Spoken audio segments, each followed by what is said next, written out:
तरह परमेश्वर के वचन को लेकर आने के लिए और परमेश्वर की स्तुति करने के लिए परिवार सहित परमेश्वर की आराधना करने के लिए, परमेश्वर ने जो उपकार किए हैं उसे स्मरण करने के लिए परमेश्वर ने मेरे और मेरे परिवार के जीवन में बड़ी सहायता की, बड़ी मदद की। इसके लिए मैं परमेश्वर का धन्यवाद करता हूँ।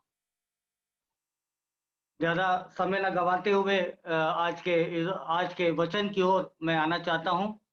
कुछ समय पहले हम लवली भैया से एक संदेश को सुन रहे थे भंडारीपन के विषय में। उस समय कुछ विचारों को परमेश्वर ने मेरे जीवन में दिया। उनके उस वचन में हम सुन रहे थे कि मनुष्य हमें परमेश्वर का सेवक और परमेश्वर के रहस्यों का भंडारी समझे। परमेश्वर के रहस्यों को जानना, परमेश्वर के भेदों को जानना, परमेश्वर हमसे चाहता है। मनुष्य हमको परमेश्वर के रहस्यों को जानने वाला एक व्यक्ति के रूप में जाने, ये परमेश्वर की इच्छा है। आज जिस विषय पर मैं बात करना चाहता हूँ, वो विषय है परमेश्वर का और प्रभु यीशु मसीह का रहस्य। इससे पहले कि हम इस विषय पर आए, मैं कुछ पृष्ठभूमि की ओर आना चाहता हूँ। मैं आपको बताना चाहता हूँ कि जो परमेश्वर है, जो अद्वैत, सर्वशक्तिशाली, सर्व सामर्थ्य परमेश्वर है, इस पृथ्वी को बनाने से पहले, इस जगत की रचना करने से पहले, हजारों साल पहले परमेश्वर ने इस पृथ्वी पर, इस जगत में, इस ब्रह्मांड की सृष्टि के विषय में एक खाका या एक ब्लूप्रिंट परमेश्वर ने पहले से तैयार किया है। परमेश्वर ने अपनी योजनाओं को बहुत पहले से ही तैयार कर दिया है। इफिसियों के नाम पौलुस प्रेरित की पत्री को जब हम पढ़ते हैं, तो परमेश्वर का वचन लिखता है कि परमेश्वर ने जगत की उत्पत्ति से पहले ही हमें मसीह में चुन लिया है। पहले से ही परमेश्वर ने एक पृष्ठभूमि, एक ब्लूप्रिंट तैयार कर लिया है। जब वो परमेश्वर ने आदम की सृष्टि नहीं की, जब परमेश्वर ने अदन के बगीचे को नहीं बनाया, जब परमेश्वर ने अगर अदन में उगने वाले उस भले पेड़ के भले और बुरे ज्ञान के वृक्ष को नहीं बनाया, उससे पहले परमेश्वर ने अपनी योजना के विषय में, अपने छुटकारे के विषय में एक ब्लूप्रिंट तैयार कर दिया। इसलिए परमेश्वर का वचन कहता है कि परमेश्वर ने हमें जगत की उत्पत्ति से पहले चुन लिया है। प्रकाशित वाक्य में हम पढ़ते हैं कि जगत की उत्पत्ति से पहले मेमने का घात किया गया। अचानक होने वाली एक घटना नहीं थी, अचानक किए जाने वाली एक घटना नहीं थी प्रभु यीशु मसीह की मृत्यु। आदम ने पाप किया, तब परमेश्वर के मन में अचानक विचार आया, अरे मनुष्य ने तो पाप कर लिया, चलो मैं अपने पुत्र को बलिदान करने के लिए भेजूं। ऐसा नहीं है। परमेश्वर ने इन बातों को पहले से देख लिया और इन छुटकारे के विषय में पहले से ही योजनाओं को बना लिया। बाइबल एक रहस्यमय पुस्तक है। हम बाइबल को बहुत पढ़ने वाले लोग हैं, मैं जानता हूँ। लेकिन अगर हम बाइबल को पढ़ते हैं तो हमें इस बात का ज्ञान होता है कि परमेश्वर के ये जो वचन है, बहुत सारे रहस्यों से भरा हुआ है। आइए कुछ बातों को मैं आप लोगों के सम्मुख में लाना चाहता हूँ। उत्पत्ति की पुस्तक की एक घटना को एक पृष्ठभूमि के रूप में मैं आप लोगों के सामने रखना चाहता हूँ। उत्पत्ति की पुस्तक को में जरा आ जाए, उसका 7वां अध्याय। मैं अभी उसके देर ना करने के लिए जल्दी-जल्दी मैं उस स्लाइड को भी आप लोगों के सामने लाने की कोशिश कर रहा हूँ। उत्पत्ति की पुस्तक उसका 7वां अध्याय उसके 6ठे पद में आप लोग स्क्रीन पर देख सकते हैं। वहां पर लिखा है, नूह की आयु 600 वर्ष की थी जब जल प्रलय पृथ्वी पर आया। उसके बाद एक घटना को देखते हैं, उसके 8वें अध्याय उसके 4थे पद में एक शब्द लिखा हुआ है, 7वें महीने के 17वें दिन को जहाज अरारात नामक पहाड़ पर टिक गया। जब नूह की अवस्था 600 वर्ष की हुई, तब जल प्रलय पृथ्वी पर आया और जब 7वां महीना आया और उसका 17वां दिन आया, तो परमेश्वर इस बात को रिकॉर्ड करता है कि जहाज किसी खास दिन में, किसी खास समय पर वो जहाज अरारात पर्वत पर टिक गया। हम लोग बहुत बार इस बाइबल को पढ़ते हैं और कई बार इस पद को पढ़कर हम लोग आगे जा चुके हैं। लेकिन वस्तुतः क्या है, परमेश्वर हमें क्या बताना चाहता है? क्यों परमेश्वर ने उस 7वें महीने के 17वें तारीख का वहां पर उल्लेख किया? क्या जरूरत थी कि परमेश्वर इस बात को कहता कि क्या वो विशेष दिन था जब परमेश्वर कहता है कि 7वें महीने के 17वें दिन को जहाज अरारात पर्वत पर टिक गया। जब जहाज अरारात पर्वत पर 150 दिन की वर्षा के बाद जब टिका, तो एक खास बात को हम देखते हैं। परमेश्वर एक नए युग की स्थापना कर रहा था। परमेश्वर जो पुराना था वो खत्म करके कुछ नया सृष्टि परमेश्वर वहां पर कर रहा था। कुछ नया परमेश्वर कह रहा था। पुरानी बातों को परमेश्वर ढांप दिया और एक नूह के द्वारा एक नई सृष्टि और एक नया जीवन पृथ्वी पर होते हुए हम देखते हैं।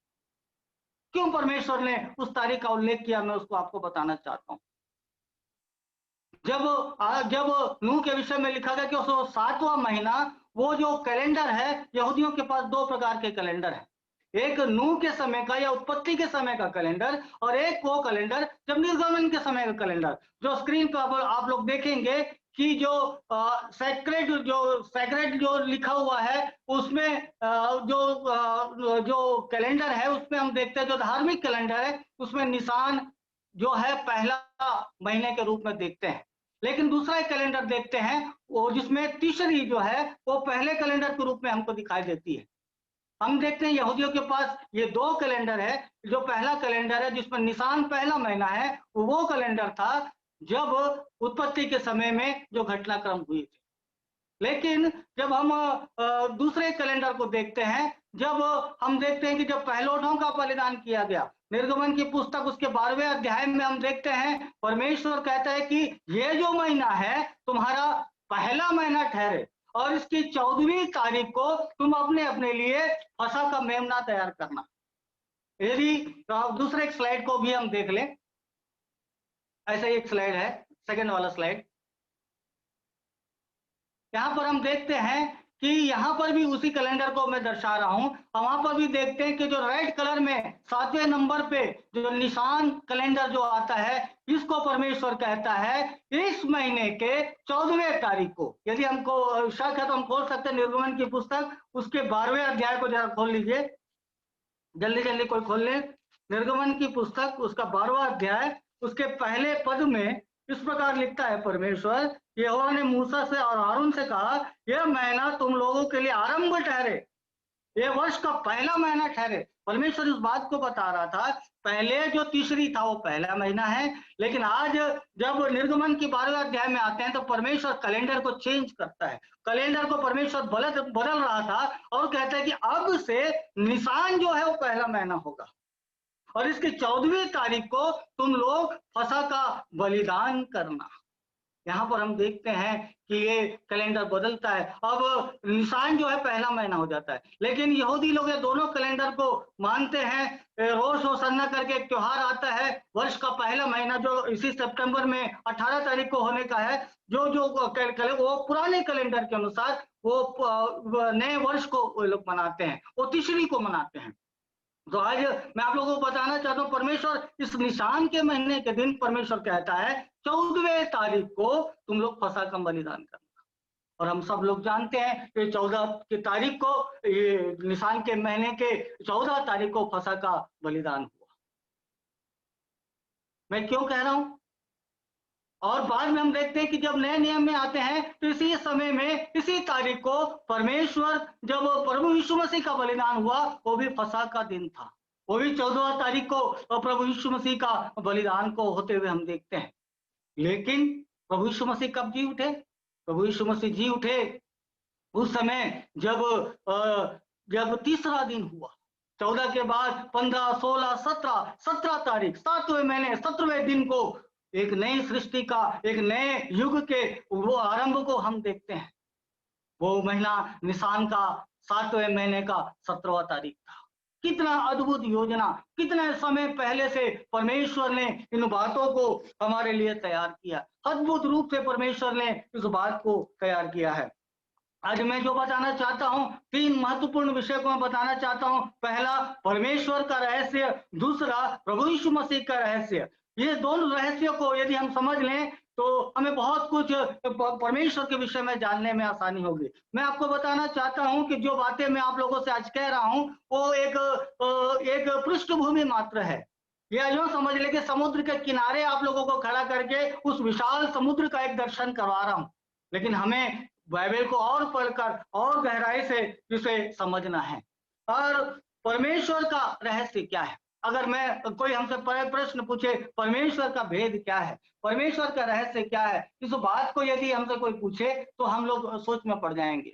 बाइबल में परमेश्वर का वचन कहता है कि परमेश्वर को किसी ने नहीं देखा है, परमेश्वर को आज तक किसी ने नहीं देखा है।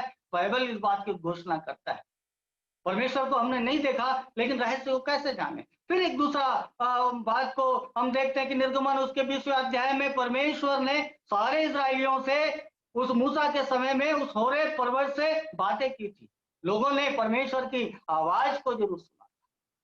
यदि हम रोमियो के नाम पौलुस प्रेरित की पत्री और उसके पहले अध्याय में आए तो हम पढ़ते हैं कि वहां पर परमेश्वर के विषय में लिखा कि उसके अनदेखे गुण, उसकी सनातन सामर्थ्य और परमेश्वरत्व पर जो परमेश्वरत्व है जगत की सृष्टि के आरंभ से कामों के द्वारा देखने में आती है। वो कहना चाहता है, पौलुस लिखता है कि जो कुछ सृष्टि में है, जो कुछ आकाश में तारे हैं, ब्रह्मांड है, सारी सृष्टि है, आकाश गंगा है, उनको देखने में परमेश्वर के कामों का एक दर्शन होता है, लेकिन परमेश्वर का दर्शन नहीं होता। लेकिन और अय्यूब एक खास बात को कहता है। अय्यूब जो मैं आप लोगों को बताना चाहता हूं, अय्यूब उसका 26वां अध्याय उसका 14 पद, जॉब चैप्टर 26 वर्स 21 स्लाइड में है, आप लोग जल्दी यहां पर देख लें। देखो ये तो उसकी गति के किनारे ही हैं और उसकी आहट फुसफुसाहट की सी जान पर सुन पड़ती है। फिर उसके पराक्रम के गरजने का भेद कौन समझ सकता है? यहाँ पर अय्यूब कहता है, अय्यूब उस पुस्तक को यदि हम पढ़े तो पता चलता है कि परमेश्वर पृथ्वी को बिना टेक लगाए खड़ा किया है। आदि आदि विषय में कहता है। जब सारी बातों को समाप्त करता है तो अय्यूब कहता है कि जितनी बातें मैंने तुम्हें बताई है वो उसके गति के किनारे मात्र है। उस समुद्र के किनारे मात्र में हम खड़े हैं। उसकी जो आहट है एकदम धीमा फुसफुसाहट के समान सुनाई पड़ती है, लेकिन जब वो गरजेगा तो उसकी भेद को कौन समझ सकता है? तो अय्यूब इस बात को कहना चाहता है कि परमेश्वर के भेद को समझना बहुत मुश्किल है। लेकिन जब हम नए नियम में आते हैं, तब नए नियम में जब हम आते हैं तो परमेश्वर का वचन हमें परमेश्वर के इस भेद के विषय में बताता है। परमेश्वर का भेद क्या है? जो बहुत ही परमेश्वर का भेद आकाश और पृथ्वी में जो बड़े बड़े काम परमेश्वर ने किए हैं वो नहीं है, जो बड़े बड़े चमत्कार परमेश्वर ने किए वो नहीं है, लेकिन परमेश्वर का जो भेद है उसको लिखता है कुलुसियों के नाम पौलुस प्रेरित की पत्री उसके 2 अध्याय में। जरा हम देख ले कुलुसियों के नाम पौलुस प्रेरित की पत्री उसका 2 अध्याय उसका 2 पद, यहाँ पर स्लाइड में हम देख सकते हैं। वहां पे लिखा है, आखिरी का जो भाग है उसको मैं पढ़ूंगा। वहां पर लिखा है परमेश्वर पिता के भेद को या परमेश्वर पिता के रहस्य को अर्थात मसीह को समझ ले। यहाँ पर परमेश्वर अपने भेद को प्रकट कर रहा है।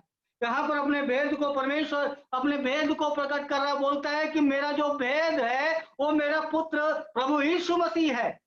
मेरा भेद, मेरा रहस्य मेरा प्रभु यीशु मसीह मेरा पुत्र है, ऐसा परमेश्वर कहता है। परमेश्वर पिता के भेद को अर्थात मसीह को पहचान ले। परमेश्वर का भेद मसीह यीशु है, यहाँ पर बहुत स्पष्ट रीति से पौलुस कहता है। इसके ऊपर ही भागों को यदि हम पढ़ें तो पौलुस उन बातों को लिखता है कि बहुत अदृश्य परमेश्वर का प्रतिरूप सारी सृष्टि में फैला उठा है। आदि बातों को हम देखते हैं। तो यहाँ पर हम देखते हैं कि जो परमेश्वर पिता का जो भेद है वो प्रभु यीशु मसीह है। अब दूसरा एक प्रश्न है कि मसीह यीशु का भेद क्या है?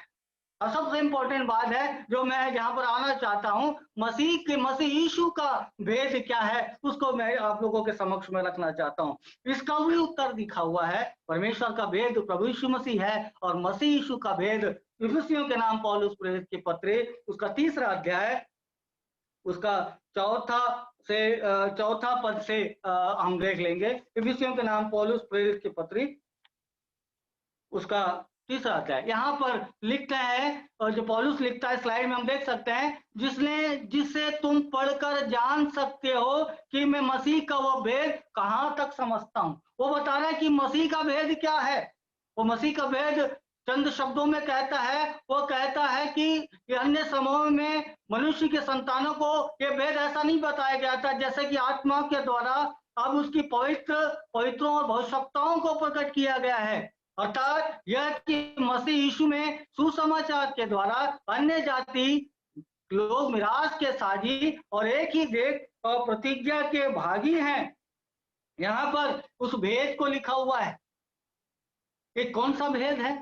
ये किस भेद के विषय में पौलुस यहाँ पर लिख रहा है? वो कौन सी भेद के विषय में लिखा है? पढ़ने से ऐसा लगता है कि कोई खास बात नहीं है, लेकिन ये बहुत ही इंपॉर्टेंट बात है और बहुत ही महत्वपूर्ण बात है जो पौलुस लिखता है। तो परमेश्वर के वचन में पढ़ते हैं, जो इजरायली थे वे ही लोग लेपालक थे, वे ही लोग महिमा, उन्हीं की महिमा थी, उन्हीं की वाचा थी, उन्हीं की व्यवस्था थी, उपासना उसी के लिए था, प्रतिज्ञा भी उन्हीं के लिए था।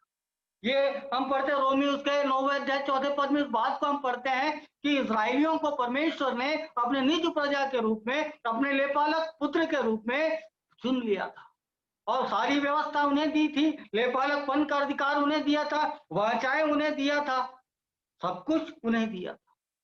लेकिन अन्य जाति कौन थे? अन्य जातियों को परमेश्वर उस समय नहीं देखते हैं, लेकिन हम देखते हैं जो इजरायली थे अन्य जातियों को एक शत्रु के रूप में देखते थे, खतना रहित लोगों के रूप में, एक शत्रु के रूप में अन्य जातियों को देखते थे।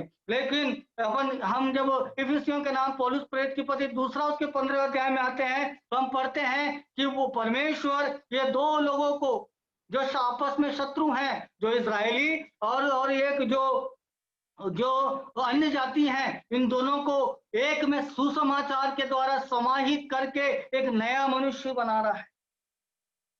ये जो शत्रु थे, हम देखते हैं कि जब कुरनेलियुस के समय में जब पतरस कुरनेलियुस के घर जाता है तो पतरस कहता है कि हमें अन्य जातियों के घर में जाकर खाना पीना भोजन करना हमारे लिए अशुद्ध है। एक कनानी स्त्री प्रभु यीशु मसीह के पास आई, प्रभु यीशु मसीह कहते हैं बच्चों की रोटी कुत्तों के आगे डालना ठीक नहीं है। एक शत्रुता को, यहूदी और अन्य जाति की शत्रुता को दिखाते हैं। लेकिन बाद में हम पढ़ते हैं कि प्रभु यीशु मसीह की मृत्यु के द्वारा अन्य जाति और जो यहूदी लोग हैं, वे लोग मसीह के द्वारा एक होकर एक ही शरीर में उस प्रतिज्ञा के वारिस बन जाते हैं। ये था मसीह का रहस्य। दो लोगों को प्रभु यीशु मसीह यहाँ पर एक करते हैं और एक कर जोड़ देते हैं। ये जब इफिसियों के नाम पौलुस प्रेरित की पत्री उसके दूसरे अध्याय को जब हम पढ़ते हैं तो हम एक नए मनुष्य के विषय में पढ़ते हैं। वो एक नए मनुष्य की तरफ संकेत करता है कि परमेश्वर एक नए मनुष्य को बना रहा था। कब? जब यीशु मसीह की मृत्यु हुई और तीसरे दिन वो जी उठे, एक नए युग का आरंभ था, एक नए मनुष्य की सृष्टि परमेश्वर वहां पर अपने देह के द्वारा करते हुए हम देखते हैं। यहाँ पर हम देखते हैं कि वहां जो नया मनुष्य है, यदि इस नए मनुष्य को देखें तो ये जो नया मनुष्य है पुराने मनुष्य के विरोध में खड़ा हुआ हम देखते हैं। इन दोनों मनुष्यों को समझना है तो बहुत आसानी से समझ सकते हैं। पुराना मनुष्य वो मनुष्य है जिसे परमेश्वर ने अपने स्वरूप में, अपनी समानता में रचा, लेकिन पाप के कारण वो गिर गया और वो गिर जाने के कारण ना केवल वो पापी बन गया परंतु वो पुराना मनुष्य भी ठहरा, वो पुराना मनुष्य बना। फिर हम देखते हैं यही जो पुराना मनुष्य है जो प्रभु यीशु मसीह पर विश्वास करता है, उसको उद्धारकर्ता के रूप में स्वीकार करता है और वो मन फिराता है और एक नया जन्म पाता है, तो वो एक नया मनुष्य बन जाता है। वो व्यक्तिगत रूप से एक नया मनुष्य नहीं बनता है, परंतु वो केवल ना केवल एक नया मनुष्य बनता है, परंतु एक नए मनुष्य के उस झुंड में शामिल कर लिया जाता है। इस बात को देखते हैं।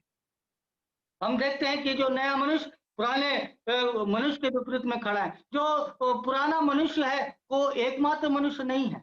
वो जो पुराना मनुष्य है, आदम के सारे समूह को एक पुराने मनुष्य के रूप में परमेश्वर का वचन में प्रतिपादित किया गया है। वैसे ही जो नया मनुष्य है, केवल वो मैं और आप अकेले नहीं है, परंतु एक समूह है जिसे परमेश्वर अपने देह के रूप में प्रतिपादित करता है। इफिसियों के नाम पिछले समय में जब मैं बहुत ही मिनी जब बीमार थी, तो भाई थॉमस भाई ने एक दिन मुझसे फ़ोन किया और मुझसे पूछा कि आज तुमने कौन से वचन को पढ़ाई किया? आज कौन से वचन को आपने रीड किया? ये प्रश्न किसी को चौंकाता है, लेकिन मुझे बहुत अच्छा लगा कि मेरे आत्मिक जीवन के विषय में एक भाई चिंता तो करता है।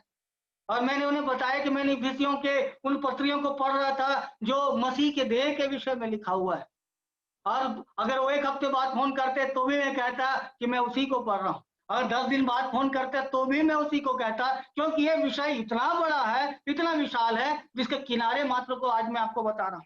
इफिसियों के नाम पौलुस प्रेरित की पत्री का पहला अध्याय कहता है, पहले अध्याय में कलीसिया को मसीह के रूप में पौलुस प्रतिपादित कर रहा है। वो कहता है कलीसिया जो है वो मसीह है। उसका जब हम दूसरे अध्याय में हम पढ़ते हैं, उसके दूसरे अध्याय में पढ़ते हैं, वो कहता है कि जो वो इफिसियों के दूसरे अध्याय में करता है कि वो एक नए मनुष्य की रचना के विषय में, एक नए मनुष्य की रहस्य और रचना के रहस्यों के विषय में वो बताता है। जब हम तीसरे अध्याय में आते हैं तो हम देखते हैं वो पौलुस कहता है वो मसीह का एक भेद है, उसके विषय में उस बात को खोलता है। जब चौथे अध्याय में आते हैं तो परमेश्वर का वचन में हम पढ़ते हैं, उस चौथे अध्याय में मसीह के देह के निर्माण के कार्यों के विषय में वो वर्णन करता है। जब हम 5वें अध्याय में आते हैं तो हम पढ़ते हैं कि मसीह की देह की कौन-कौन सी जवाबदारी है, कौन-कौन सी जिम्मेदारियां हैं, उसको प्रतिपादित करता है। जब हम 6वें अध्याय में आते हैं, वहां पर हम देखते हैं वो पौलुस लिखता है मसीह का जो देह है वो एक युद्ध के क्षेत्र में है, एक युद्ध के मैदान में है, जो शैतान के साथ, सारे हथियारों के साथ एक युद्ध कर रहा है, एक लड़ाई को लड़ रहा है। ये बहुत ही इंटरेस्टिंग और बहुत ही रोचक विषय है, जिसको मैं कुछ भागों को मैं आज आप लोगों के विषय में बताना चाहता हूँ। परमेश्वर का वचन कहता है कि इन दोनों मनुष्यों के द्वारा परमेश्वर एक नई देह को बना रहा है, एक नया मनुष्य को बना रहा है। कैसे हम इस बात को समझ सकते हैं, इसको जल्दी-जल्दी मैं कुछ बातों को करना चाहता हूँ। पहला कुरिन्थी 12वां अध्याय, आप लोग बाइबल आप लोग रखें तो आप खोल सकते हैं, लेकिन मैं समय की कमी के कारण जल्दी-जल्दी उस स्लाइड को पलटाकर मैं भागों को समाप्त करूँगा। पहला कुरिन्थी 12वां अध्याय उसका 27वें पद में यहाँ पर लिखा है, स्लाइड में देखते जाएं, इस प्रकार तुम सब मिलकर मसीह के देह हो और अलग-अलग अंग हो। यहाँ पर पौलुस एक बात को कह रहा है, पौलुस इस बात को कह रहा है कि तुम लोग अलग-अलग लोग नहीं हो, परंतु तुम लोग सब मिलकर प्रभु यीशु मसीह का एक शरीर बन गए हो, एक देह हो। जैसे मेरा एक देह है जिसमें बहुत सारे अंग कार्यरत हैं, वैसे ही प्रभु यीशु मसीह का तुम वास्तव में तुम प्रभु यीशु मसीह के देह के अंग हो और तुम लोग सब मिलकर मसीह बनते हो, इस बात को लिखता है।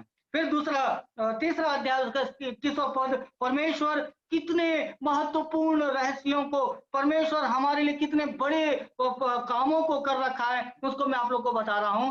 फिलिपियों 3 इसका 21 में लिखता है, वो अपनी शक्ति के उस प्रभाव के अनुसार जिसके द्वारा वह सब वस्तुओं को अपने वश में कर सकता है, हमारे दीनहीन देह का रूप बदलकर अपनी महिमा के देह के अनुकूल बना देगा। भविष्य में होने वाली एक घटना को चिन्हित करता है। वो इस बात को बता रहा है कि भविष्य में एक समय ऐसा आएगा जब आपका ये जो दीनहीन देह है, जिससे आप बहुत परेशान हैं, इसका रूप बदलकर यीशु मसीह के जैसे एक रूप में आप प्रवेश कर जाएंगे, इस बात को दिखा रहा है। तो जल्दी से पहला अध्याय कुलिसियों पहला अध्याय उसका 18वां पद, वहां पर लिखता है वही देह है, अर्थात कलीसिया का वह सिर है, वही आदि है, मरे हुए में से जी उठने वालों में वो पहला था है। फिर वो पौलुस ही एकमात्र ऐसा व्यक्ति है जो कलीसिया को प्रभु यीशु मसीह के देह के रूप में बताया, देह के रूप में चित्रण कर पाया। वही एक व्यक्ति है जो बताता है कि हम सब प्रभु यीशु मसीह के शरीर के अंग हैं। ये कितनी बड़ी बात है, कितना महत्वपूर्ण बात है, इसको हमें समझने की जरूरत है। और यूहन्ना रचित सुसमाचार 14 अध्याय उसके 20वें पद में भी हम एक बात को पढ़ते हैं। उसने यीशु मसीह अपने जाने से पहले कहते, उस दिन तुम जान जाओगे मैं पिता में हूं, तुम मुझ में हो और मैं तुम में। यहाँ पर प्रभु यीशु मसीह इस बात को नहीं कह रहे हैं कि तुम लोग आने वाले समय में स्वर्गदूत या स्वर्गदूत से थोड़ा नीचे हो जाओगे, इस बात को नहीं कह रहे हैं, परंतु एक रहस्य को बता रहे हैं, आपके मूल्य को बता रहे हैं, कलीसिया की सामर्थ के बारे में बता रहे हैं, कलीसिया की शक्ति के बारे में बता रहे हैं, कलीसिया के लिए परमेश्वर ने प्राचीन काल से कैसे बड़े योजना को बनाया उसके बारे में बता रहे हैं कि मैं पिता में हूं और तुम मुझ में हो और मैं तुम में, हम तीनों एक हो जाने की बात वो कह रहा है। क्या आप इस बात को समझ रहे हैं? आप क्या मेरे साथ हैं? क्या आप इस गंभीरता को समझ रहे हैं जो परमेश्वर ने हमारे लिए किया है? उसके एक स्लाइड को और आगे थोड़ा सा हम बढ़ जाते हैं। इफिसियों उसके 5वें अध्याय उसका 31 और 32 पद में यहाँ पर एक रहस्य को लिखा है। यहाँ पर रहस्य लिखता है, इस कारण मनुष्य अपने माता पिता को छोड़कर अपनी पत्नी से मिलकर आएगा, वे दोनों एक तन होंगे। ये बहुत सारे शादियों में इस बात को सुनते हैं, लेकिन यहाँ पर एक भेद को बताता है। वो बताए भेद तो बड़ा है, पर मैं मसीह और कलीसिया के विषय में कहता हूँ। ये कौन सा भेद है जो प्रभु यीशु मसीह, ये पौलुस प्रभु यीशु मसीह के विषय में कहना चाह रहे हैं? प्राचीन काल से हम जानते हैं कि पति पत्नी के उन संबंधों को, उन रहस्यों को आदम और हव्वा से परमेश्वर ने स्टार्ट किया, लेकिन क्यों पौलुस कहता है ये भेद तो बड़ा है? कौन सा भेद है? क्या हम इस जीवन के बाद भविष्य में भी क्या पति पत्नी के रूप में स्वर्ग में रहेंगे? ऐसा नहीं है। सदियों के साथ जब एक वाद विवाद होता है तो प्रभु यीशु मसीह कहते हैं कि उस समय हम सब स्वर्गदूतों के समान होंगे। वहां पर नर नारी वाली बात नहीं लिखा है, लेकिन क्यों पौलुस इस बात को कहते हैं कि यह भेद तो बड़ा है? जब प्राचीन काल में, आदि में, जब परमेश्वर ने आकाश पृथ्वी की रचना की, आदम हव्वा की रचना की, तो परमेश्वर इस बात को कहता है वे दोनों एक तन होंगे। अब वे दोनों एक नहीं परंतु दो लोग मिलकर एक हो जाएंगे, इस बात को कहता है। और इसी भेद को पौलुस कहता है, ये भेद में मसीह और कलीसिया के विषय में कहता हूं। मसीह को तो प्रकाशित वाक्य में देखते दुल्हन के रूप में दिखाता है और प्रभु यीशु मसीह के दुल्हा के रूप में। और एक समय आने वाला है ये दोनों एक हो जाने वाले हैं। क्या आप इस रहस्य को समझ रहे हैं कि आने वाले भविष्य में कलीसिया के लिए परमेश्वर की कौन सी बड़ी योजना परमेश्वर ने तैयार की है कि आप और कलीसिया, या मैं और आप जो कलीसिया हैं, हम सब मिलकर प्रभु यीशु मसीह के साथ एकजुट होकर प्रभु यीशु परमेश्वर के सामने उपस्थित किए जाएंगे। कितना बड़ा भेद है उस बात को। एक पद और हम पढ़ लें, यूहन पहला कुरिन्थियों उसका 2 अध्याय उसका 9वां पद। यहाँ पर लिखा है, जैसा जैसा लिखा है, जो बातें आंखों ने नहीं देखी, जो कान ने नहीं सुनी, जो बातें मनुष्य के चित्त में नहीं चढ़ी, ये वही है जो परमेश्वर ने अपने प्रेम रखने वालों के लिए तैयार किया। ये वही बातें हैं जो परमेश्वर अपने प्रेम रखने वालों के लिए तैयार किया। इस बात को पौलुस लिख रहा है। पौलुस इस शब्द को कह रहा है जो हमारे चित्त में उस बात नहीं चढ़ी है, हमारी आंखों ने उस बात को नहीं देखा है, हमारी आंखों ने उस बातों हमारे चित्त में, विचारों में नहीं चढ़ा है, वो बात परमेश्वर ने किया है। हम पहले यूहन्ना में भी इस बात को पढ़ते हैं कि जो पहले यूहन्ना में वो यूहन्ना लिखने वाला कहता है कि हम उसके समान हो जाएं। इतनी बड़ी बात, हम स्वर्गदूतों के समान होंगे नहीं लिख रहा है, वो लिखता है यीशु के समान हो। जैसे उसको देखा था हम वैसे ही उसके समान, उसके स्वरूप में बदल जाएंगे। एक बड़ी पदवी को दिया है परमेश्वर ने। और आज हमें इस कलीसिया की गंभीरता को समझने की जरूरत है। आज हम कलीसिया को किस रूप में देखते हैं, आज मैं वहां पर आना चाहता हूं। मैं जल्दी समाप्त करूंगा। आज हम कलीसिया को किस रूप में देखते हैं? बहुत सारे लोग कलीसिया को एक क्लब के रूप में देखते हैं, एक ऐसे संस्था के रूप में जहां पर हमें संडे के दिन जाना है और आराम से बैठकर संदेश को सुनना है, फिर बाद में हेलो हाय करना है, सबसे मेल मुलाकात करना है, और बाद में हो सके तो आराधना भी करना है। उसके बाद हो सके तो बड़ी पार्टी वार्टी करके अपने अपने घर चले जाना। क्या आज कलीसिया ऐसे ही नहीं हो गई? क्या परमेश्वर कलीसिया को इसी रूप में देखना चाहता है? आज मसीहों में एक कमी है। मैं कमी के विषय में कह रहा हूं। हर जो मसीह है वो हर कोई एक व्यक्तिगत मसीह बनना चाहता है, अच्छा मसीह बनना चाहता है, उत्साही मसीह बनना चाहता है, वचन को पढ़ने वाला मसीह बनना चाहता है। हर कोई चाहता है कि मैं मसीह के समान बन जाऊं, मैं उसके उस प्रेम में, उसके स्वरूप में बढ़ जाऊं। इसमें कोई गलती है? कदाचित इसमें कोई गलती नहीं है कि आप मसीह के स्वरूप में बदल जाएं। और ये भी सत्य है कि हम सब मसीह में स्थापित किए गए हैं और मसीह हम में निवास करता है। आज मसीह लोगों को अकेला जीवन जीना पसंद है। संगति के बिना वे लोग रहना चाहते हैं। वे लोग मीटिंग्स में और संगति में नहीं आना चाहते, क्योंकि बोलते हैं चलो भाई, मैं बहुत व्यस्तता है और संडे को तो मैं जा ही रहा हूँ, बाकी मीटिंग्स में जाना नहीं जाना क्या जरूरत है। लेकिन मसीहत अकेले कुछ करने की चीज नहीं, जैसे कि मैं मसीह के समान बन जाऊं, केवल एक चीज नहीं है। लोग कहते हैं मैं दूसरों की परवाह नहीं करता, मैं तो ठीक हूं, मेरा आत्मिक जीवन तो ठीक है, दूसरा क्या कर रहा है, दूसरा बाइबल पढ़ रहा है कि नहीं, दूसरा प्रभु में बढ़ रहा है कि नहीं, उससे मुझे क्या करना है। अगर आप लोग ऐसा सोचते हैं, आपके मन में ऐसा विचार है कि दूसरा क्या, मैं तो मसीह में ठीक हूं, मैं तो डेली प्रार्थना करता हूं, यदि आप ऐसा सोचते हैं तो आप गलत हैं। आप सुसमाचार के केवल एक पहलू को ही आप अध्ययन कर पाए हैं, वो पहलू यह है कि मसीह मुझ में है। लेकिन उसका एक दूसरा पहलू भी है जो महत्वपूर्ण है, जिसमें परमेश्वर का वचन कहता है कि ना केवल मसीह मुझ में है, मैं मसीह में हूं। क्या आप इस सत्य को जानते हैं? अगर आप इस सत्य को नहीं जानते हैं तो आपने केवल एक तरफा सुसमाचार को सुना है, जिसमें आपने इस बात को जाना है कि मैंने एक दिन मसीह को पुकारा, मसीह मेरे पे आ गया। लेकिन आपकी दूसरा पहलू यह है कि मैं मसीह में हूं, और जब मैं उस मसीह में जाता हूं तो मैं देखता हूं कि मेरे विपरीत बहुत सारे लोग, काले गोरे, अच्छे बुरे, पसंद नापसंद, हर प्रकार के लोग, गरीब अमीर, हर प्रकार के लोग इस मसीह में पाए जाते हैं। ना केवल मसीह मुझ में है, लेकिन वास्तविक क्या है जानते हैं? मैं मसीह में हूं। और जब आप मसीह में जानते हैं, आपसे आपके समान विचारधारा वाले लोग नहीं, आपके विपरीत विचारधारा के लोग भी उसमें, उस मसीह के उस झुंड में पाए जाते हैं। ये बड़ा अद्भुत है जो परमेश्वर ने किया। और परमेश्वर चाहता है कि हम आपस में एकजुट होकर उस मसीह में बढ़ते जाएं। लेकिन क्या ऐसा है? कलीसिया से हम कितनी सारी बातों को छुपाते हैं जानते हैं? बहुत सारे बातों को हम कलीसिया में शेयर ही नहीं करते। बुखार हो गया चल तो अभी नहीं बताते, और थोड़ा बढ़ गया अभी नहीं बताते, 5 दिन हो गया अस्पताल जाने की नौबत आ गई, चलो कलीसिया को बता देते हैं, प्रार्थना करेंगे। क्या हम कलीसिया को ऐसे ही नहीं समझते? शादी ब्याह की बात होती है, शादी लग जाती है, कलीसिया को पता नहीं, बहुत आखिरी में लास्ट मोमेंट में कलीसिया को बताई जाती है। मैं किसी और के बारे में, अपने बारे में कह रहा हूँ।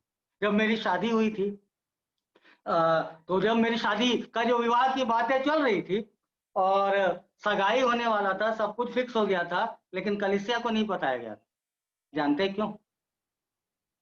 कलीसिया को इसलिए नहीं बताया गया था कि 21 साल 22 साल पहले की बात बता रहा हूँ, ये अभी की बात नहीं है, आरोप ना लगाएं। 22 साल पहले इस बात को कलीसिया को इसलिए नहीं बताई गई कि कहीं ऐसा ना हो कि हमसे द्वेष रखने वाला कलीसिया का कोई बंदा उस शादी को तोड़ ना दे। ऐसे विचार से चल रहे हैं। अब मैं भी कुछ समय कुछ नहीं बोला, क्योंकि भैया कैसे भी हो आप शादी करा दीजिए, बाकी चीज मैं बाद में देख लूंगा।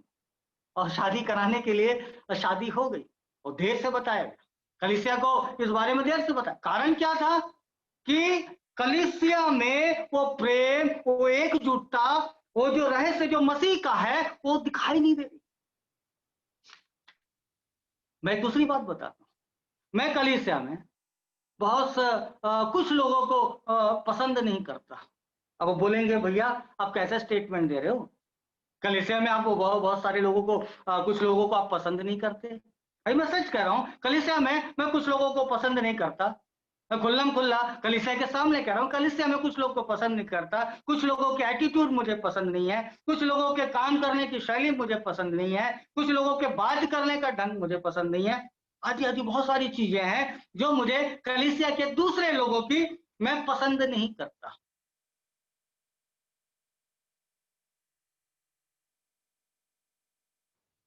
जैसे जब मेरी दाढ़ी बढ़ती है, ये मुझे पसंद नहीं है, क्योंकि इसमें जब दाढ़ी बढ़ती है तो उसमें छोटे छोटे सफेद बाल भी दिखाई देने लगते हैं, तो ये दाढ़ी बढ़ना मुझे पसंद नहीं आता। थॉमस भाई का बाल जब बढ़ते हैं तो थॉमस भाई को बाल बढ़ना पसंद नहीं आता। किसी का जब नाखून बढ़ता है तो उसको नाखून बढ़ना पसंद नहीं आता। किसी को उसके शरीर का रंग पसंद नहीं है, किसी की आंख पसंद नहीं है, किसी को किसी का नाक पसंद नहीं है, किसी को किसी की हाइट पसंद नहीं। बहुत सारी चीज है जो आपको पसंद नहीं है। हालांकि ये दाढ़ी मुझे पसंद नहीं है, लेकिन इस दाढ़ी से मैं बहुत प्रेम करता हूं। मैं कभी डॉक्टर के पास नहीं बोला कि इस चमड़े को उखाड़ कर फेंक दो, क्योंकि ये मेरे शरीर का एक भाग है। भाई प्रसाद कहते हैं कि राजू भाई बहुत बोलते हैं। आप लोग स्टेटमेंट सुने होंगे, राजू भाई बहुत बोलते हैं। वो नाम मेरे नाम बोलने के उस बात से वो सहमत, मेरे ज्यादा बोलने की बात से बात को नापसंद करते हैं। लेकिन उनका अक्सर एसएमएस आता है मेरे पास, उसमें कहते हैं dear brother Raju I love you. वो मुझे ना पसंद करते हैं कुछ आदतों को, लेकिन वो मुझसे प्रेम करते हैं। आप समझ रहे मैं तो क्या कहना चाहता हूं? हम सब इस मसीह में एक अंग है, प्रभु यीशु मसीह के शरीर का एक अंग है। और पहला कुरिन्थी उसके 12वें अध्याय को यदि आप पढ़ेंगे तो आप पाएंगे वो इस बात को लेकर एक पूरा चैप्टर पौलुस ने लिख डाला है कि हम सब प्रभु यीशु मसीह के अंग हैं। कोई आंख है, कोई कान है, कोई नाक है, कोई बाल है, कोई नाखून है, कोई हाथ है, कोई पैर है। हम सब मसीह के अंग हैं। और कोई कोई कहता है कि भाई मैं आंख हूं इसलिए मैं सर्वश्रेष्ठ हूं, और कोई बोलता है मैं मुंह हूं, मैं सर्वश्रेष्ठ हूं, मेरे द्वारा ही तो सारे काम हो रहे हैं। तो वो हाथ बोलता है भाई मैं हाथ काम करना बंद कर दूंगा, अब ज्यादा मत बोलिए। तो हार्ट बोलता है भाई मैं पंप करना बंद कर दूंगा, मैं दिखता नहीं हूं लेकिन हूं तो मैं आपका अंग ही, लेकिन मैं बहुत ही प्रयोजन वाला हूं। तब वो लंग्स बोलता है भाई मैं सांस लेना भी बंद कर सकता हूँ। तभी किडनी बोलता है भैया फिल्ट्रेशन का काम मैं बंद कर सकता हूँ। आप जानते हैं कलीसिया में जब फूट होती है, कलीसिया में जब लड़ाइयां होती है, जब एक अंग काम करना बंद करता है, नुकसान किसका होता है? हाथ का, आंख का, कान का? नहीं, ये नुकसान होता है देह का। देह का काम रुक जाता है, देह काम करना बंद कर देता है। आप इस सत्य को जान रहे हैं? ये देह मसीह है। आपके जिद के कारण जो मैं नहीं करूंगा उससे क्या होगा? देह का विकास रुक गया। हम सब इस ब्रेन की अधीनता में काम करते हैं। इस हाथ को भी उठाना है, ब्रेन आदेश करता है। हम सब का सिर मसीह है और हम उसके उन आदेशों का पालन कर रहे हैं। हम एक दूसरे से नाराज नहीं हो सकते, हम एक दूसरे से नाराज नहीं हो सकते, झगड़ा नहीं कर सकते, ईर्ष्या नहीं कर सकते। अगर आप ऐसा करते हैं तो देह का काम रुक जाएगा।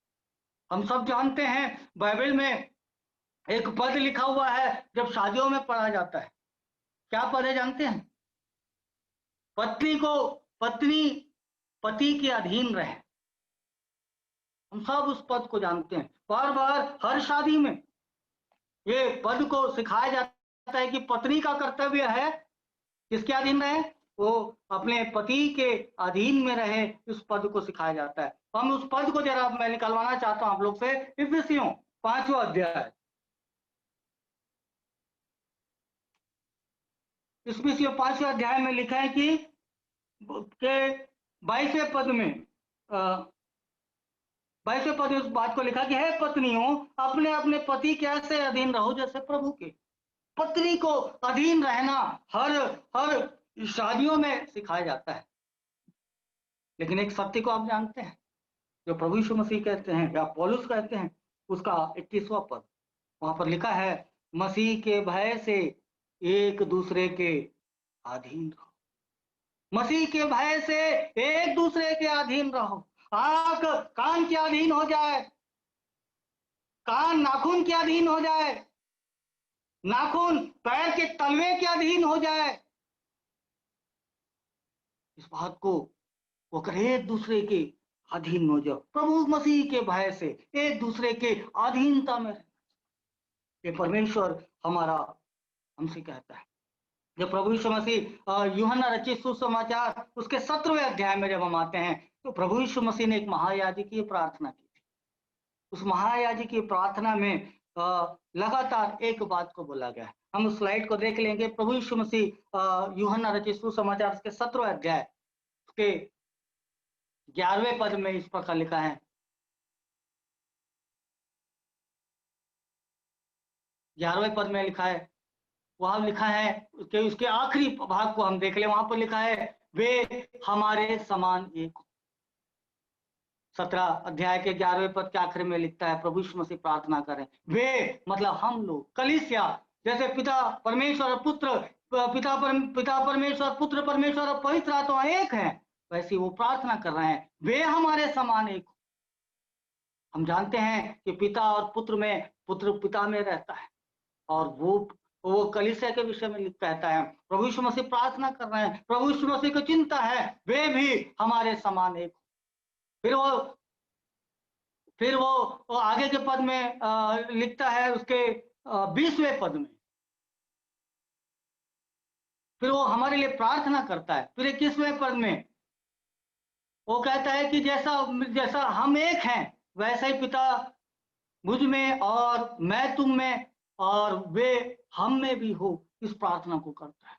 प्रभु यीशु मसीह उस एकता के लिए हजारों साल पहले, 2000 साल पहले प्रार्थना किया। वो कहता है कि हम सब एक हो जाएं। ये प्रार्थना थी प्रभु यीशु मसीह। क्या पिता पुत्र और पवित्र आत्मा जैसे एक हैं, क्या आज ही कलीसिया वैसे ही एक है? क्या हम एक दूसरे से बहुत सारी बातों को छुपाते हैं? क्या कलीसिया एक क्लब के समान है? क्या कलीसिया में ग्रुपिज्म है? मलयालियों का एक अलग ग्रुप, तमिल लोगों का अलग ग्रुप, उड़ीसा वालों का अलग ग्रुप, मलयालियों का या आंध्रा वालों का अलग ग्रुप। क्या ऐसा ग्रुप में हम लोग रहते हैं?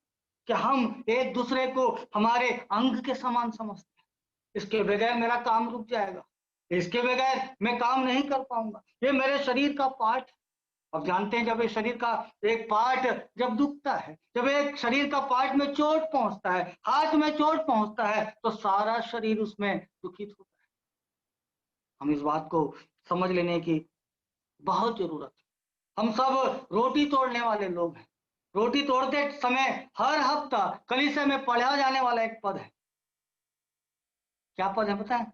पहला कुरिन्थियों के 11वां अध्याय। उसको पढ़ने की जरूरत नहीं है, लेकिन वहां पर एक चीज लिखा है। वहां पर लिखा है, क्योंकि जो खाते पीते समय देव को ना पहचाने, वो अपने ऊपर दंड लाता है। इस पद को हम हर साल कई सालों से सुनते हैं, और जब हम इस पद को सुनते हैं तो हम क्या जानते हैं, क्या देखते हैं? हम देखते हैं, और स्लाइड को मैं चेंज कर रहा हूं, वहां पर हम देखते हैं, जब खाते पीते समय मैं बताना चाहता हूं कि जो पहला कुरिन्थी उसमें परमेश्वर एक बात को कहता है। क्या कहता है? जो खाते पीते समय उस देह को ना पहचाने, वो अपने ऊपर दंड लाता है। ये देह क्या चीज है? किस देह के विषय में परमेश्वर इस बात को कह रहा है? खाते पीते समय देह को ना। बहुत सारे लोग जब रोटी तोड़ते हैं, सोचते हैं कि मैं परमेश्वर के साथ मेल मिलाप कर लूं। वो लोग चाहते हैं कि मैं प्रभु यीशु मसीह के साथ मेल मिलाप करके अपने पापों का अंगीकार कर लूं, फिर मैं इस रोटी में भाग लूं। लेकिन लिखा ऐसा नहीं है। लिखा है, क्योंकि जो खाते पीते समय देह को ना पहचाने। देह क्या है? देह कलीसिया है। देह कलीसिया के सदस्य हैं। क्या आप उन्हें पहचानते हैं? क्या आप उनके साथ संगति में है? पिछली बार हम पढ़ रहे थे कि जब तू भेंट वेदी पर लाए, एक बात याद रख, पहले जाकर अपने भाई से मेल मिलाप करना। क्यों प्रभु यीशु मसीह ने ऐसा कहा? इस एकता को बनाए रखना, इस एकता में बढ़ना, इस बात को, इस रहस्य को जानना कि हम सब मसीह यीशु में एक ही देह के भागी हैं। परमेश्वर हमें रेत के बिखरे हुए कणों के समान बिखरे हुए रूप में नहीं देखना चाहता। प्रभु यीशु मसीह आपको एक व्यक्तिगत मसीह के रूप में बनाए रखना नहीं चाहता, परंतु परमेश्वर कुछ और चाहता है। परमेश्वर चाहता है कि आप एक समूह में एक हो जाए। परमेश्वर चाहता है कि जैसे पिता पुत्र पवित्र आत्मा एक है, वैसे आप भी एक हो जाए। वो एक रूप में एक साथ हमें देखना चाहता है। ये कलीसिया है, और ये कलीसिया मसीह का देह का, मसीह का शरीर का नाम है।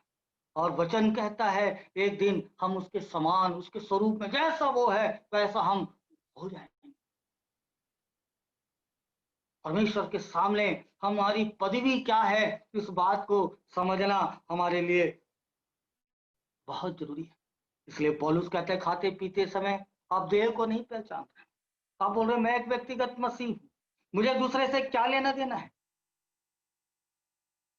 और उस कलीसिया के साथ आप संगति में नहीं, आप व्यक्तिगत मसीह बनना चाहते।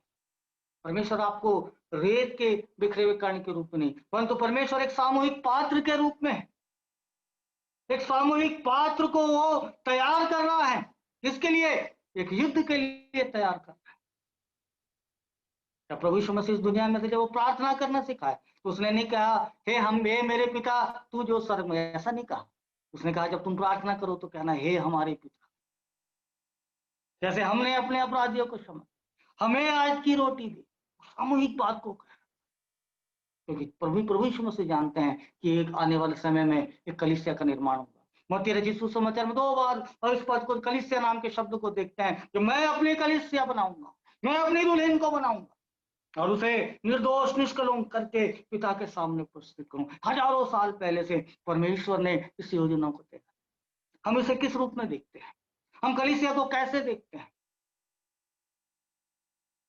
हो सकता है इस कलीसिया में बहुत सारे लोग हो जिसे आप पसंद नहीं करते, लेकिन सत्य यह है कि वो आपके और मेरे शरीर का भाग है। आप पसंद नहीं करते लेकिन आप प्रेम करते हैं। मेरा बाल का बढ़ना मुझे पसंद नहीं, लेकिन मैं अपने बालों से प्रेम करता हूं। मेरा बाल दाढ़ी का बढ़ना पसंद नहीं, लेकिन मैं अपनी दाढ़ी से प्रेम करता हूं। मेरा शरीर का रंग मुझे पसंद नहीं, लेकिन मैं शरीर के प्रेम करता हूं, क्योंकि ये सब मेरे शरीर का भाग है। बहुत सारे विपरीत लोग, अलग अलग लोग इस आपके इस मसीह के देह में पाए जाते हैं, और हम सब मिलकर एक देह का निर्माण करते हैं। और परमेश्वर हम सबको जोड़ता जा रहा है और उस देह के निर्माण में हम आगे बढ़ते जा रहे हैं, और इस निर्माण के समाप्ति पर है। और परमेश्वर चाहता है हम एक तेजस्वी कलीसिया बनाए, जिसमें धुर्री ना हो, निष्कलंक हो। क्या इस बात को हम समझ पा रहे हैं? क्या इस सत्य को हम जान पा रहे हैं? क्या हम इतना गंभीर हैं इस कलीसिया के प्रति में कि हम अपने मसीही जीवन से खुश, हम अपने प्रार्थना के जीवन से खुश? मैं एक भाग को और आपको बताना चाहता हूं। मैं सब भागों को नहीं बता सकता, इसलिए उस स्लाइड में बहुत सारी चीजें मैं लिख रखा है। अगर किसी को कोई फोटो खींचना चाहता है उसको खींच ले या स्क्रीनशॉट ले सकता है, तो बहुत खूबसूरत है। इसके आगे वाला, इसके आगे की स्लाइड में हम देखेंगे भाईचारे की प्रीति के विषय में। वहां पर हम लिखते हैं, मैं जल्दी से जल्दी पढ़ता हूँ। यहाँ लिखा है परमेश्वर का अलग अलग वचन है जो इस कलीसिया के विषय में है। वो लिखता है भाईचारे के प्रेम में एक दूसरे पर दया करो, परस्पर आदर करने में एक दूसरे से बढ़ चलो, परस्पर एक सा मन रखो, एक दूसरे पर दोष न लगाओ, उन बातों में संलग्न हो जिससे मेल मिलाप होता है, एक दूसरे का जीवन का निर्माण होता है, एक दूसरे को ग्रहण करो, एक दूसरे को चिताओ। फिर और आगे इसके और भी हम बातों को देखते हैं। पवित्र चुंबन के द्वारा आपस में नमस्कार करो, एक दूसरे की चिंता करो, एक दूसरों की सेवा करो, एक दूसरों के प्रति सहनशीलता प्रकट करो, एक दूसरे के प्रति दयालु और करुणामय हो, एक दूसरे के अपराध क्षमा करो, एक दूसरे के अधीन हो जाओ, एक दूसरे से झूठ मत। देख रहे हैं आप? फिर लिखता है एक दूसरे को शांति दो, एक दूसरे को प्रोत्साहन दो, एक दूसरे की उन्नति करो, सबसे समान व्यवहार करो, एक दूसरे के लिए ठहरो, एक दूसरे के लिए प्रार्थना करो, और अंत में कहता है एक दूसरे से प्रेम करो। ये कई बार कहा। अब देख परमेश्वर कलीसिया के विषय में क्या योजना है। कितनी सारी बातें हैं जो परमेश्वर इस कलीसिया के विषय में कह रहा है। ये कलीसिया मसीह का रहस्य है, कलीसिया परमेश्वर का रहस्य है, जिसे सनातन से, प्राचीन काल से परमेश्वर ने तैयार किया है कि जो मनुष्य लोग हैं, जो पतित लोग हैं, उनको मैं उठाकर अपने स्वरूप, अपनी समानता में अपने साथ बैठाने का परमेश्वर का प्रण है। जो कलीसिया के रूप में परमेश्वर कह रहा है। हम सब जानते हैं एक पद को, पहला यूहन्ना रचित सुसमाचार 3 अध्याय का 16वां पद, वहां पर लिखा परमेश्वर ने जगत से ऐसा प्रेम किया कि उसने अपना इकलौता पुत्र दे दिया। लेकिन पहला यूहन्ना 3:16 में क्या लिखा है आप जानते हैं? इसमें लिखा है हमने प्रेम इससे जाना कि उसने हमारे लिए अपने प्राण दिए, और हमें भी भाइयों के लिए प्राण देना चाहिए। आप देख रहे हैं, पहला हम अक्सर यूहन्ना 3:16 हम सबको याद है कि परमेश्वर ने कैसा प्रेम किया, लेकिन उस प्रेम की परिभाषा का सबसे अंतिम पड़ाव ये है जो पहला यूहन्ना 3:16 में लिखा है। उसकी पराकाष्ठा है जो 3:16 पहला यूहन्ना में लिखा है। वो कहता है हमने प्रेम इससे जाना है कि उसने हमारे लिए अपना प्राण, और हमें भी भाइयों के लिए प्राण देना चाहिए। कितनी बड़ी बात है कि भाइयों के लिए हमें प्राण देना चाहिए। एक बुरे समय के दौर से हम लोग गुजर रहे हैं। कोविड-19 का संक्रमण 6-7 महीने से हमारे सारे विश्व में पाया गया। हम लोग सब अपने घर में दुख के। कल्पना करो कलीसिया का एक भाई जिसको कोविड-19 हो गया, अकेला है, उसकी सेवा करने की जरूरत है, जो अस्पताल ले जाने की जरूरत है। कितने लोग हैं जो उसके पास जाना चाहें? कितने लोग हैं उसे अपने शरीर का ये मेरा एक अंग है इस रूप से जाने? ये प्रश्न मैं आप लोगों के लिए छोड़ता हूं। प्रभु यीशु मसीह कहते हैं, यूहन्ना कहता है हमें भी भाइयों के लिए अपना प्राण देना, हमें अपने भाइयों से इतना प्रेम करना चाहिए कि चाहे जान भी देना पड़े। परमेश्वर ने मैं कलीसिया की एक रूपरेखा, एक बाहरी प्रभाव को ही मैंने बताया। यदि परमेश्वर ने चाहा कि ये इफिसियों के नाम पौलुस प्रेरित की पत्री और कलीसिया को आप साथ लेकर पढ़े, आपको समझ में आएगा परमेश्वर ने इस कलीसिया के रूप में कितनी बड़ी योजनाओं को साकार करना चाहा। आकाश और पृथ्वी की रचना से बड़ा एक काम है कलीसिया को परमेश्वर के सामने खड़ा करना। इस भाग का, इस बीड़ा को परमेश्वर और प्रभु यीशु मसीह ने उठाया। वो अब तक काम कर रहा है, वो अब तक काम कर रहे हैं हमें तैयार करने के लिए। क्या हम तैयार हैं? क्या हम लोग तैयार हो गए हैं? क्या हम इस सत्य को जान पाए कि कलीसिया क्या है? कि आज भी हम एक क्लब के समान समझ, कलीसिया को एक क्लब है, कभी हम जाएंगे कभी नहीं जाएंगे। वो आपके शरीर के रक्त के बंधन से एक बड़ा बंधन में परमेश्वर ने हमें बांधा है, क्योंकि आने वाले समय में हम सब एक ही देह हो जाने, एक ही देह, मसीह के देह हम बन गए। इस सत्य को हम जानते हैं। परमेश्वर चाहता है कि हम एक दूसरे से प्रेम करें और एक दूसरे के अधीनता में। भले आपको किसी का स्वभाव पसंद ना, लेकिन प्रेम में कमी ना दिखे। इस सत्य को परमेश्वर हम सबको सिखाना चाहिए। एक अंत में कहानी बताकर मैं समाप्त करूंगा। एक बड़ा जहाज, पानी में चलने वाला, जो जल में चलने वाला एक जो जहाज है हम सब जानते हैं, उसमें बहुत सारे कमरे होते हैं। उसमें खेल कूद के और मनोरंजन के बहुत सारे साधन, भोजन के साधन, महीने 2 महीने 3 महीने के लिए राशन, ये सब को लेकर चलते हैं। हमने बहुत सारे इन जहाजों के विषय में सुना। वैसे ही एक जहाज एक दिन जा रहा था, जाता था, और उस जहाज में अलग अलग रूम्स थे, और उस रूम्स में 2-2 लोग, 3-3 लोग, 4-4 लोग शेयर कर सकते थे। इतना बड़ा रूम हुआ करता था, और उस रूम में बहुत सारे लोग सफर कर रहे थे। और जैसे हम लोग ट्रेन में भी फर्स्ट क्लास में जब सफर करते हैं तो दो परिवारों को या 2 लोगों को एक रूम में रखा जाता है, वैसे ही उस रूम में 2 लोग सफर कर रहे थे। उसमें से एक बिशप था। बिशप आप जानते हैं, एक बिशप था जो किसी लंबी यात्रा से वो आ रहा था, लंबी सेवकाई के दौरान वो लौटा था, और उस बिशप के पास बहुत सारा धन था, उस बिशप के पास बहुत सारा पैसा था, और बिशप उस पैसे को संभाल कर रख रहा था। फिर वो जब देखता है कि उसके साथ जो व्यक्ति है, जब उसको देखता है तो उसके मन में बहुत सारे विचार आने लगते हैं। फिर सोचने लगता है कि ये जो बंदा जो मेरे साथ सफर कर रहा है, ये थोड़ा सा चालाक टाइप का दिखाई दे रहा है। मेरे को उसके चेहरे से धूर्तता दिख रही है। ये धूर्त चालाक व्यक्ति, लोभी व्यक्ति जैसा दिख रहा है, कहीं रात में मैं सोऊं तो ये मेरा पैसा ना हड़प ले या मेरे पैसे की चोरी ना करे, इस बात को लेकर वो बहुत चिंतित था, उसे नींद नहीं आ रही थी। वो बिशप बहुत परेशान था रात को। और अंत में उसने एक फैसला किया। वो फैसला क्या किया? वो अपने सारे पैसे, धन दौलत, सोना चांदी जो कुछ उसके पास था, उसको इकट्ठा करके वो पैक करता है और पैक करके कप्तान के पास जाता है और कप्तान से कहता है कि कप्तान साहब, मुझे एक परेशानी है कि मेरा पैसा, मेरा धन, मेरा दौलत ये है और इसको इसको रखने के लिए मुझे एक लॉकर की जरूरत है जिसकी चाबी मैं रखना चाहता हूँ। तो कप्तान बोलता है कि बड़े बड़े साहस रूप से बोलता है, ओके, मैं आपको एक लॉकर देने को तैयार हूँ, आप यहाँ पर लॉकर रख लीजिए। लेकिन ना थोड़ी देर पहले एक व्यक्ति और मेरे पास आया था और उसने भी ऐसे ही अपने धन दौलत को एक दूसरे लॉकर में रखा और वो व्यक्ति कह रहा था कि मेरे साथ जो व्यक्ति सफर कर रहा है वो एक बिशप है और वो मुझे बड़ा धूर्त और चालाक टाइप का दिख रहा है, इसलिए मेरे धन को यहाँ रख लो करके उसने मैं अपने धन को भी यहाँ पे रखा है। ऐसा कप्तान, हमें सोचने की जरूरत है। हमें अपने आप को जांचने की जरूरत है।